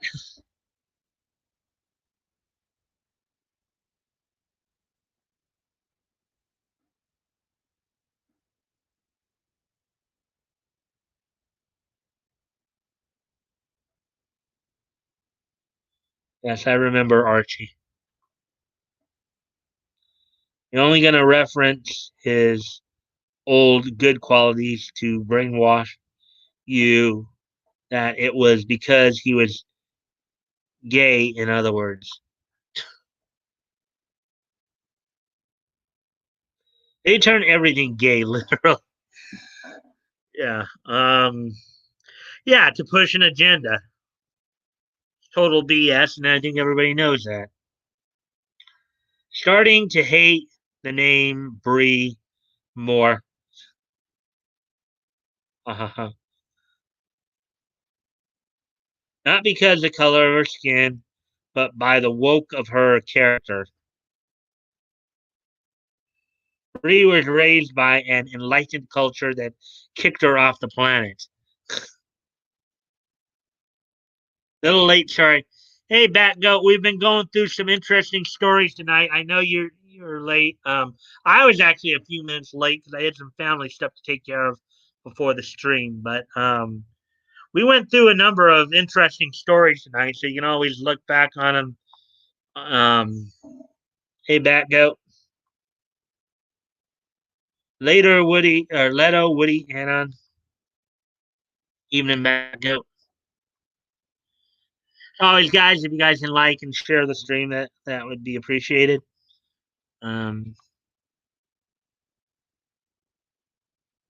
so yeah, right now, Batgoat, we've been going over.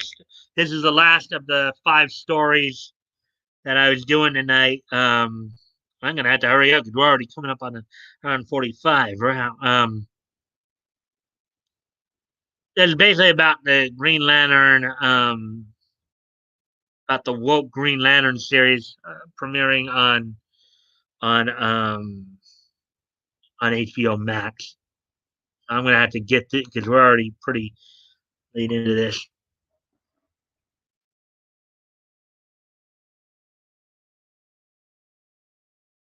Further information regarding the HBO Max series was discovered on November 21st, this past Saturday, as alleged breakdowns and audition tapes leaked online,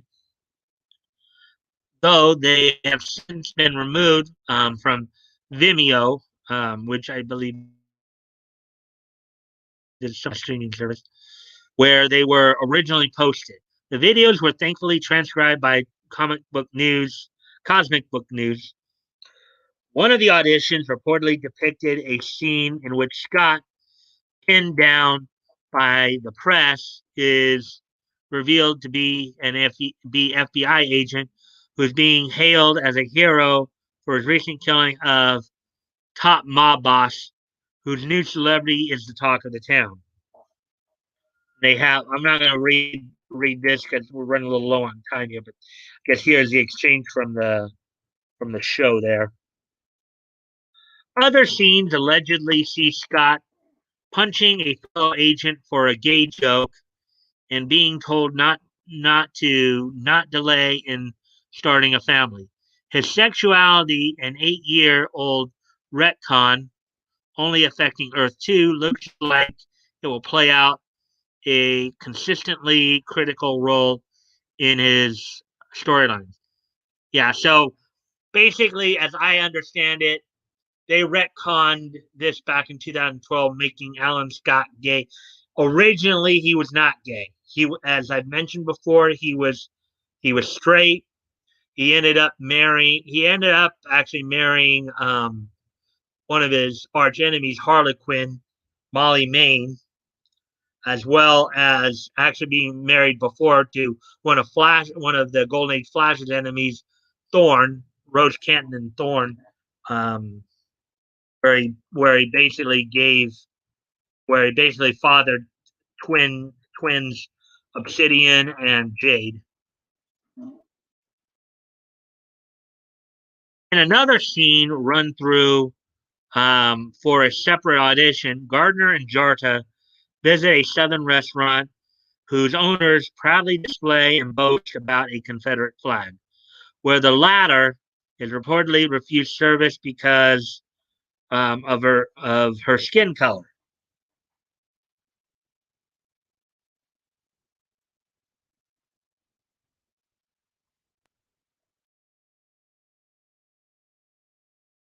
An additionally discussed scene involving Jarda teases a group of villains that may play a part in Green Lantern's inaugural season.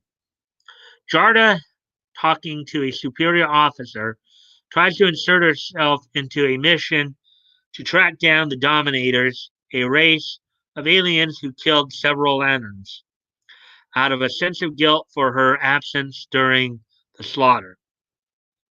Though she claims to have key intel on the enemy, her superior keeps brushing her off, ham-fistedly reinforcing the idea that Jarda is constantly undercut and must always fight to prove her worth.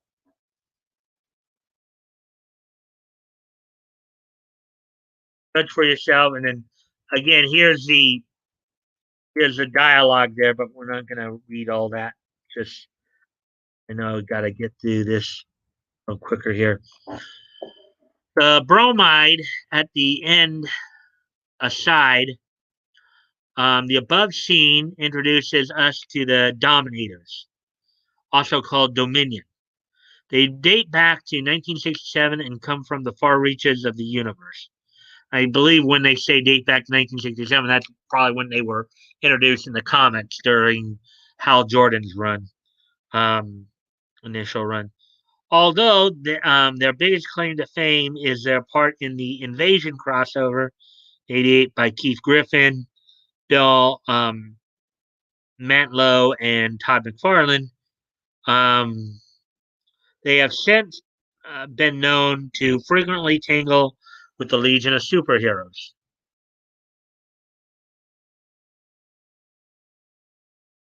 Dominators are a rigidly stratified society of geneticists whose obsession with the potential of the metagene has reached a level of eugenic zeal.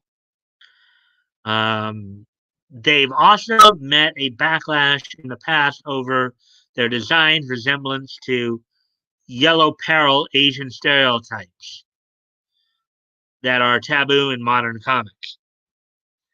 This history make them ripe to play a metaphorical stand-in for narrative commentaries on real-world racism and intolerance, which Green Lantern seems it will be sure to be replete with. However, it's important to keep in mind that these details are all merely rumored, and so the Dominators could find themselves MIA from final drafts by the time cameras finally begin to roll. And of course, here are some more comic scenes from that.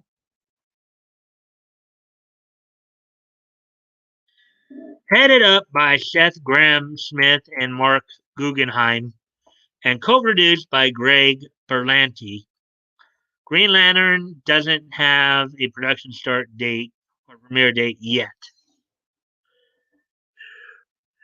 I wonder if some of the pre-backlash here may get it canned.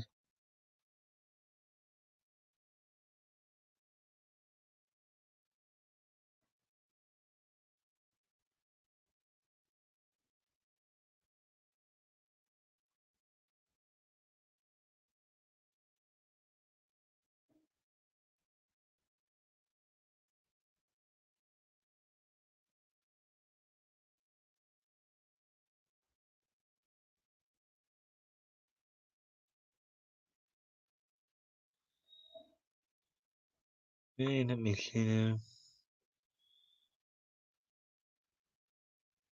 Lame Lantern. Was watching the disc golf tournaments. My sports thing, yo. See? Okay. See. Been a while since I played backgoat. Was always fun though. Disc golf. I imagine it's like Tron disc battles. Um, very manly. Well, yeah, here where near where I live at our regional park, our county regional park, we have a disc golf course as well. Disc golf is basically like golf, except instead of hitting a tiny white ball with a golf club, you basically throw disc or frisbees basically into containing the holes are not dug into the ground, they're more set up above ground. Um, we missed you. I was serious last summer. Hurt my old L5 injury about 2 months in. Couldn't walk for 2 days.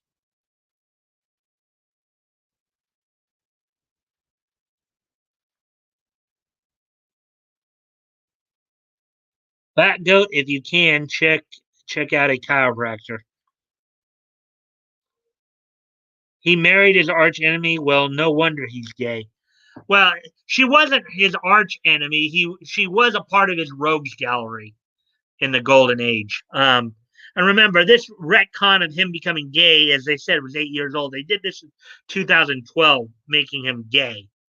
But yes, he eventually married in the latter part of his life. He married Molly Main, who was who was basically one of his rogues, um, Harlequin, not to be confused with Harley Quinn. This is Harlequin. Basically the idea of a female jester. Uh, let's see. No, my injury is diagnosed with MRI. We know what's going on. I don't like chiropractors. Um, Me and my roomie got a dope little Thanksgiving hooked up. You guys? Well, back goat, as I'll probably be having Thanksgiving dinner here at my house with my family. I do still plan on streaming though. And for anybody who wants to join me, I'll be opening up the studio tomorrow night for Niche Talk. If, you know, I already know back goat. You said you probably weren't going to show, and I understand. But for those who may be home or whatever want to hang out, I'll be streaming tomorrow night. We'll just kind of do a general niche rap session and open up the studio for anybody who wants to join me. Um, I'll be working. I had my Thanksgiving today with my wife. Very cool, Leto. Um, she also works, but it was still good.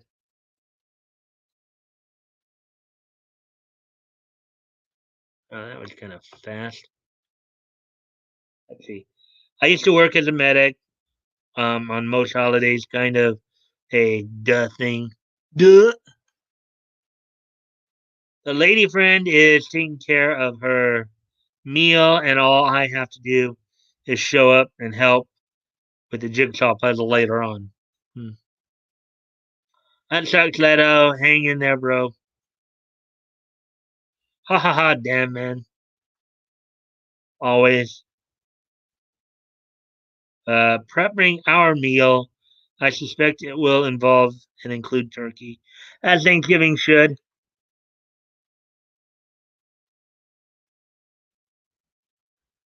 I loved Christmas Eve on the streets, public used to feed us, and cops.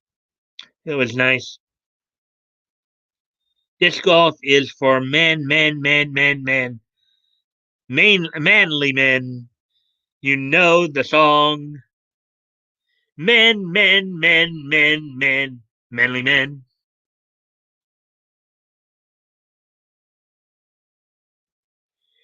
Just going to hang out with family. Can't wait to eat. Hmm. I might stop by, Mike. Oh, Nick said, yeah, we ran a little long there, anonymity. I'm sorry about that. Um, he would be early. Yeah, I guess that's kind of funny. He if he's early, well, I know he was excited because there were some developments today in regards to Pennsylvania and Nevada in terms of the vote count and all that.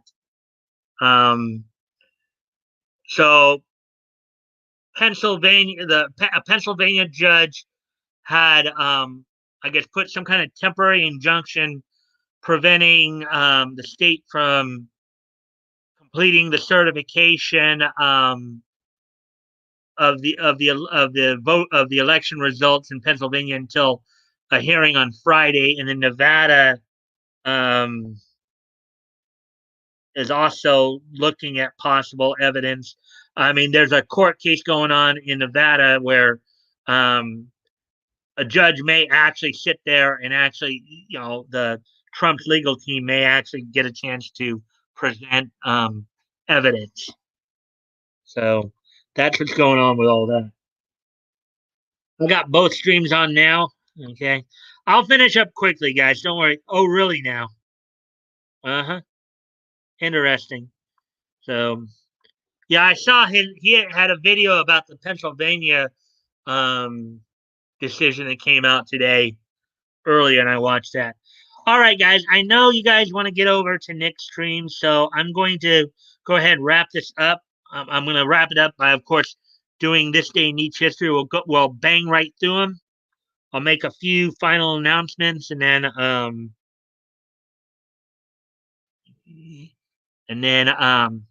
then we'll be done. So,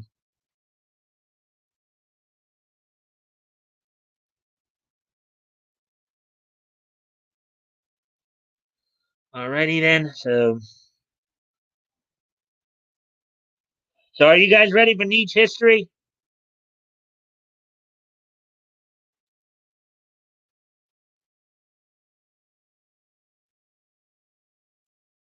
Yeah. Okay. So let's get to so today um, being Wednesday, November the um, November the 25th. Let's 2020. Let's take a look back on what's happened on this day in niche history. And the first thing we're going to look at is we're going to take a look back. We're going to go back 80 years ago today. On this date, 80 years ago today, the Walter Lantz production, Andy Panda series cartoon Knock Knock premiered on this date in 1940. 80 years ago today, the Andy Panda theatrical short Knock Knock debuted on this date in 1940. Um, the one of the key things that happened in this, it marked the debut of Woody Woodpecker. This was Woody Woodpecker's first um, debut on screen in this Andy Panda cartoon. Andy Panda, of course, along with Woody Woodpecker, a creation of Walter Lantz Productions. So on this date, 80 years ago today, Woody Woodpecker would make his first appearance in the Walter Lantz short Knock Knock. Um,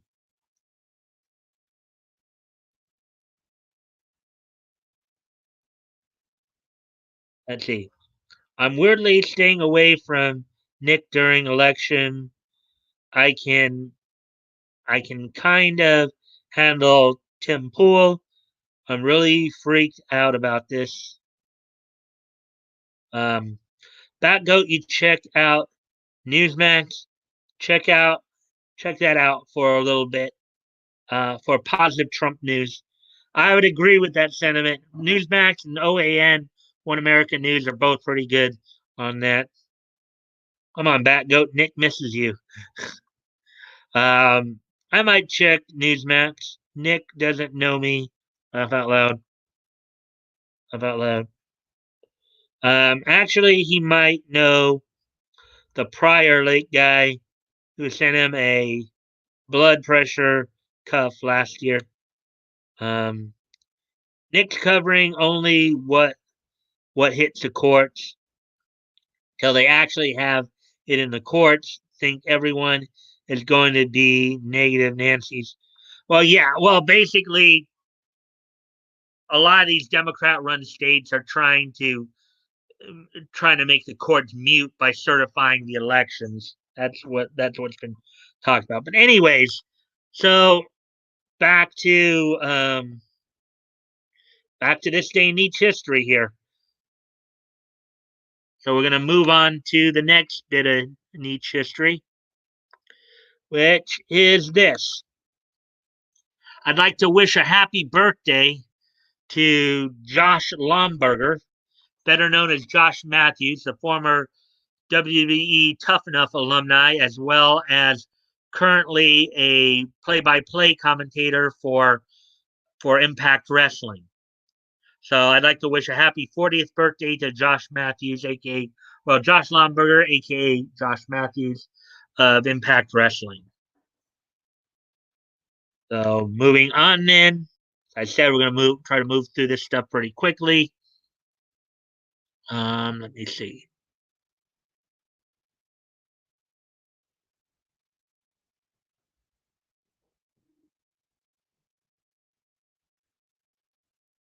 Oh yeah, that's one from 2010. Okay.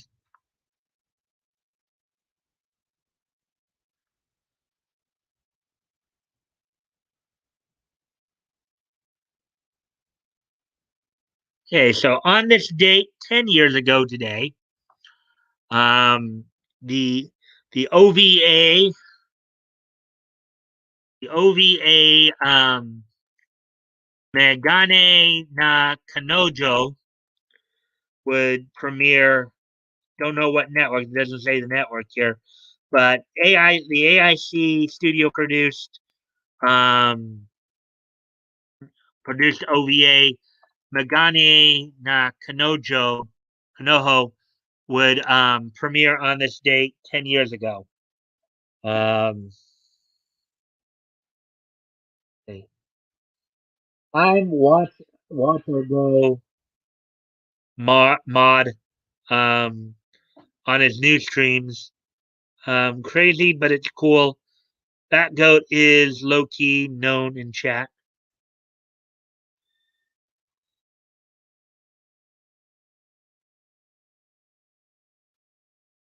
Chat as the living, breathing psycho thing that it is.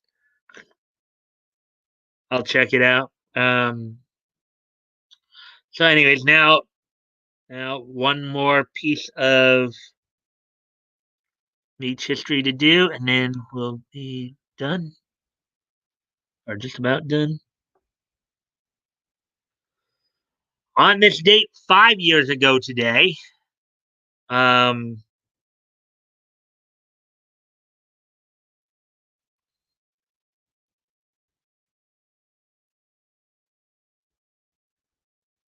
sorry, excuse me one more time, guys.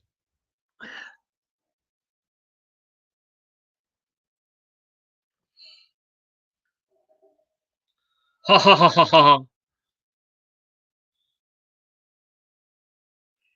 I went heavy on the 420 tonight, fellas. Sorry.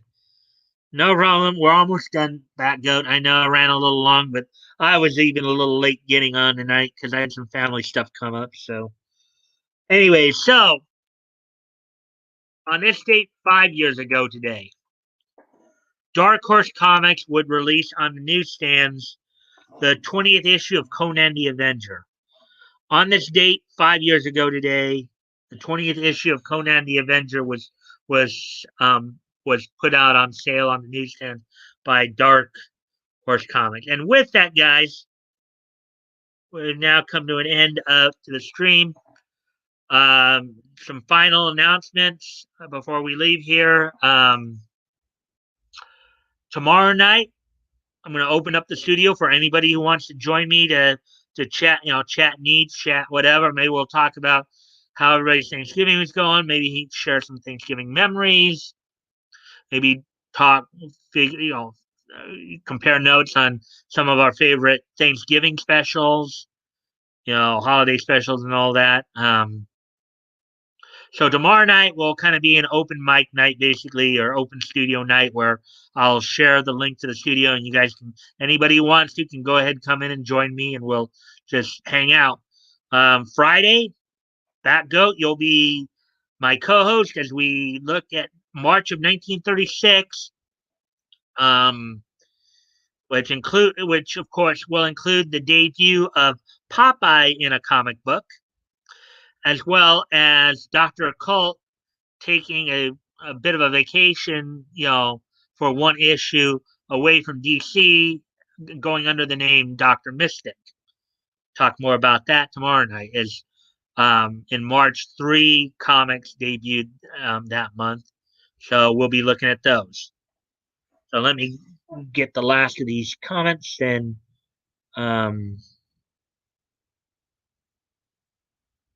let's see. Ha ha ha.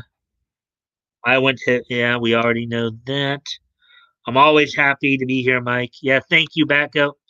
Um, I'm about I'm about to Batgoat. Got garlic cookies and punch breath. Um, and on you, Rock. Good stream, Mike. Chat was the goat. Okay. If I'm really drunk, I won't jump on stream. I understand it. Probably best that you don't. Um, Smile, happy face. Great stream as always. Peace. I'll be here Friday. Yep. And I'll send you the link. I'll send you the link to the stream sometime that afternoon with instructions back up. Thank you for the stream and have a good one, everyone. Happy Thanksgiving, fam. You too. Happy Thanksgiving, man. All right, guys. Thank you again for joining me. And I hope to see you guys tomorrow night and definitely Friday. And if you guys can continue to share the streams and see if we can get some more people, especially on Friday. I think a lot of people will really enjoy the Friday stream. So if we can get some more people in here, that'd be great. Anyways, I will see you all tomorrow night, and I shall bid you adieu. Bye.